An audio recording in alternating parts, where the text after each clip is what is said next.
Emotional intelligence is often talked about but rarely understood. It's usually reduced to empathy, kindness, or being good with people. But emotional intelligence goes much deeper than that. It's not about being emotional, and it's not about suppressing emotion either.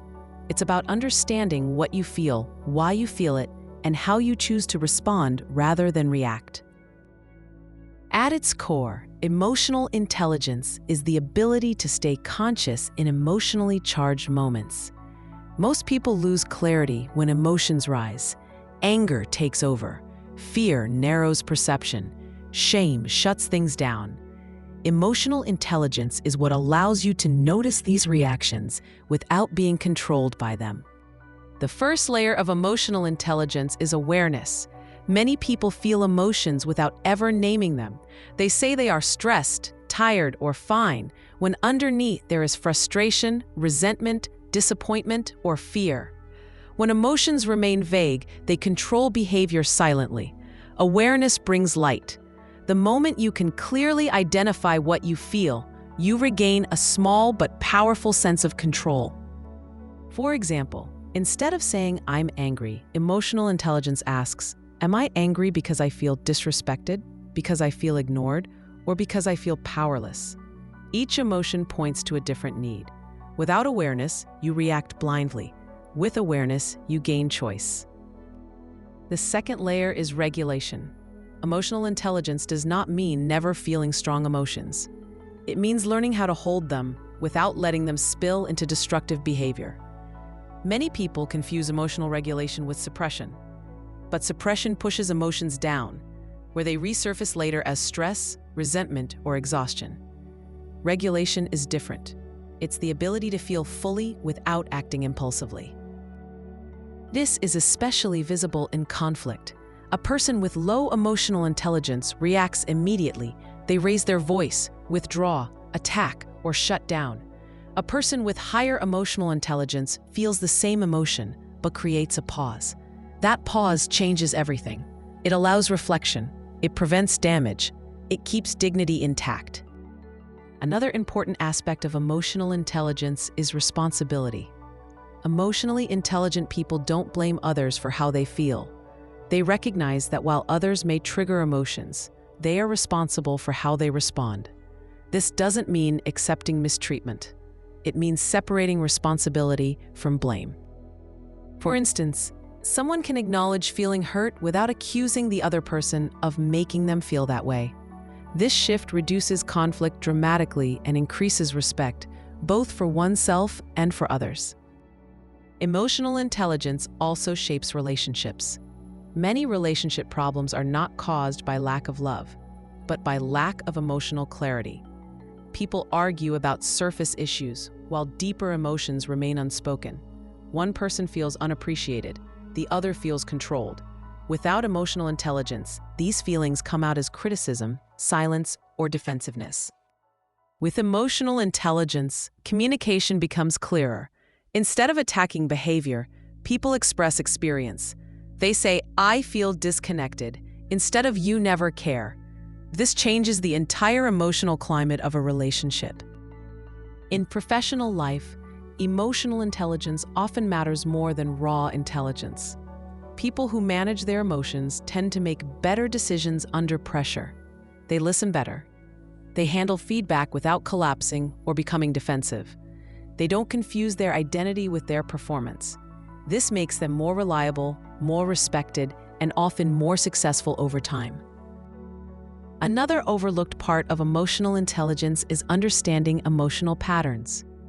Everyone has recurring emotional triggers. Certain comments trigger anger. Certain situations trigger anxiety. Emotional intelligence means noticing these patterns instead of being surprised by them every time.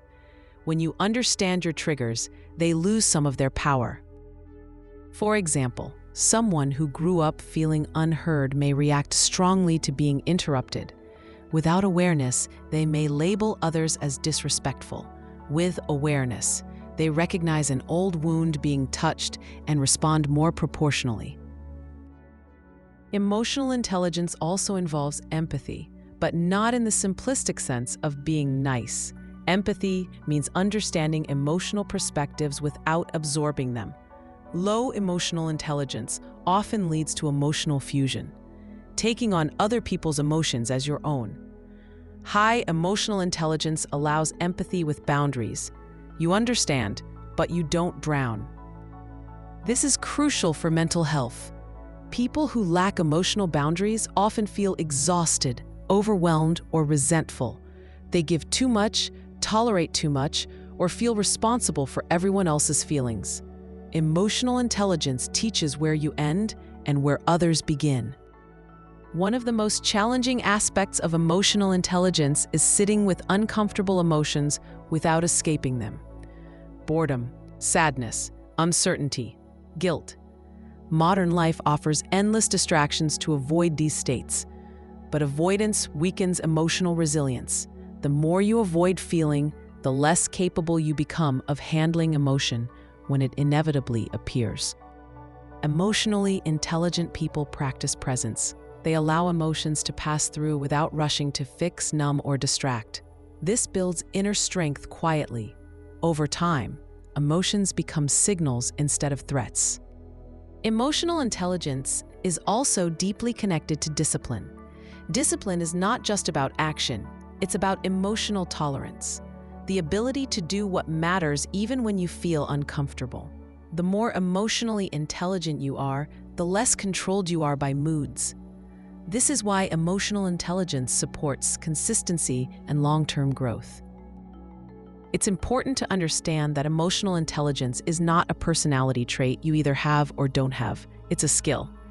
And like any skill, it improves with practice. Reflection, journaling, silence, honest conversations, and even moments of emotional failure all contribute to growth. Over time, emotional intelligence creates a quieter inner world. Not emotionless, but regulated. You still feel deeply, but you are no longer at war with your feelings. You trust yourself more. You react less. You choose more consciously.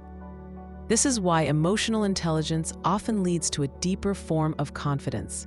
Not loud confidence, not performative confidence, but the calm confidence of someone who knows they can handle themselves in difficult moments. In the end, emotional intelligence is not about controlling life. It's about meeting life with awareness instead of resistance. It doesn't eliminate pain, conflict, or uncertainty, but it prevents unnecessary suffering. If this reflection resonates with you, this channel explores these ideas in depth, from emotional intelligence and discipline to character, mindset, and personal growth built in calm, honest ways. If you want to strengthen your inner stability and navigate life with more clarity, consider subscribing to Motify Me Now. Not to feel less, but to feel wisely.